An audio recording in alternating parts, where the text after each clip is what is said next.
दोस्तों आज के इस वीडियो में मैं आपको बताऊंगी कि किसी शायर के दीवान और कुल्लियात में क्या फर्क होता है। फर्ज कीजिए आपकी नजरों के सामने से जरूर गुजरा होगा, अगर आपको शेर व सुखन में दिलचस्पी है, दीवाने गालिब और कुल्लियात फैज। तो कभी कभी हम देखते हैं कि शायरों का जो मजमुआ शाये होता है वो कुल्लियात या दीवान की सूरत में होता है। तो सबसे पहले हम ये बात करेंगे कि दीवान किसे कहते हैं। दीवान में हुरूफे तहज्जी की तरतीब से रदीफ वार गजलों का मजमुआ होता है।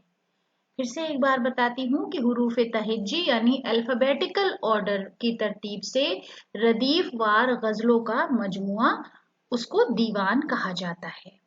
कुल्लियात क्या है? कुल्लियात का मतलब है कि शायर के तमाम कलाम को एक जगह जमा करके शाये कर दिया जाए, उसको हम कुल्लियात कहते हैं।